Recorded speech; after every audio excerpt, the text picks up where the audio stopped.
And you and I both know that there's no such thing as a ghost finder. People haven't been able to get on at least some kind of a same page. I mean, every backyard mechanic is going to have a different way of getting a job done, but in the end, they're all essentially doing the same thing and using the same tools.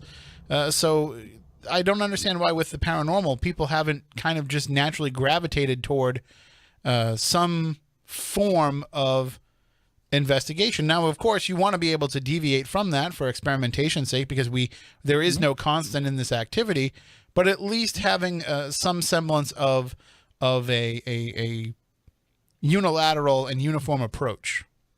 Yeah, at least a common ground. Right. And it seems seems like, some people are going into this from a scientific or pseudoscientific perspective. Some people are going in there just based on their gut. Other people are like, well, I'm a medium and I'm going in there to move spirits on to the other side. And there's no standardization at all. And I think that having that lack of standardization is what's helped us have increased activity and increased awareness for activity. But at the same time, it's never going to be something that we can utilize as proof to a skeptic. Lloyd and myself and a few other folks were trying to get something together and try to do just that. And one thing that I have noticed when we were contacting teams to try to place them within the group, so we could have teams in different states, so people could either go to them or for knowledge or bring them out to work with them. It just seems like, as you stated, everybody's got a different way of doing things. When you try to standardize things, then you get, it's always an argument with folks. It's always an argument. For instance, my thing is, I don't like K2 meters. I think they're trash. I use Alpha Labs. They've been around a lot longer and they give a better reading. They're more standardized. But that's my personal opinion. But if you've got somebody going into a place with a K2 meter that's just basically an on and off and just lights, you don't really know exactly what your levels are. You don't know what's really keying it off. You have lights, and that you try to use it for communication. It's not really a communication tool. It just doesn't work that way. But I mean, it can. I mean, it can work for communication if there's something there, and you're saying, and I don't have any financial stake in the K2. I have a couple of them, and if I'm on an investigation, I usually hand them off to somebody else to use because I have no real use for it either. But if something can make it fluctuate, it still can be communication.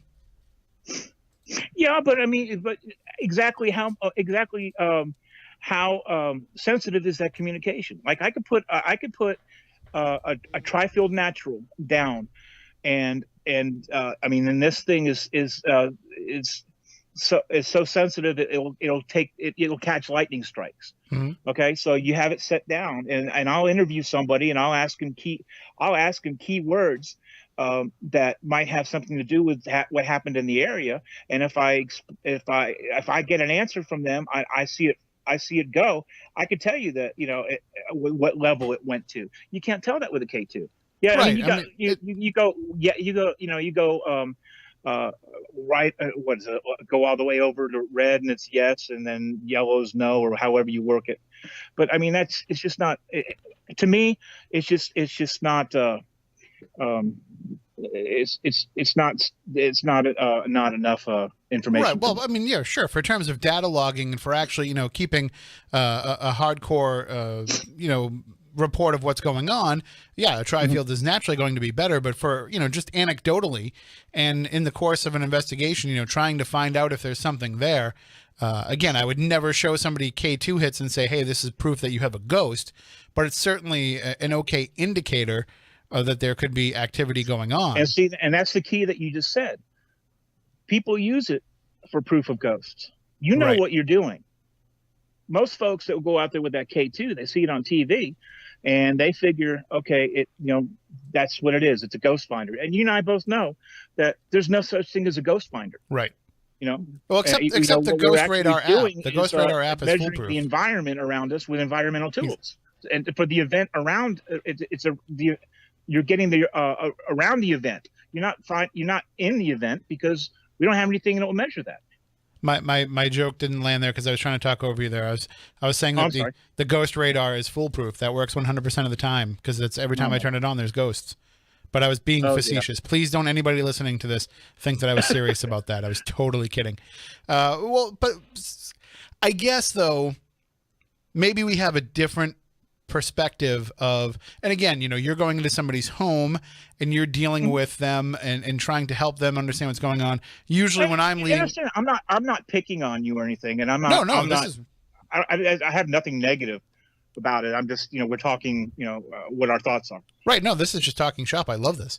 But this is the kind of conversations I like to have with people. But, you know, obviously I'm in a different perspective because I'm usually going out to, you know, maybe like an event or something where it's a different mindset. It's certainly not scientific by any stretch of the imagination. But I look at in that situation, I can probably see that happening because it's easy. You could tell them kind of what's going on. And, you know, a lot of the folks that you're dealing with, you know, most of them are probably there to have fun, and they're not going to drill into it. They just say, okay, it's done this, and this is possible over here. But you're using equipment. You're using equipment to try to get a baseline, and then to get fluctuations and be able to kind of catalog and all of that information. I look at it like this. I want to use equipment as a way to, as we were talking about before, like when you put people into a hypnotic state, to try to get them into the mindset, to kind of get them up into those beta waves. So I use the equipment to try to make them be more accepting of the fact that the phenomena is happening around them. And I understand that none of that stuff is going to actually show them that it really is. But if the K2 meter lights up and people are like, okay, wait a minute, now I think there's something around here, then their perspective changes, their outlook changes. Now they're looking for, okay, what fired it off. And also they're saying they're suddenly become more accepting of the fact that something's around them.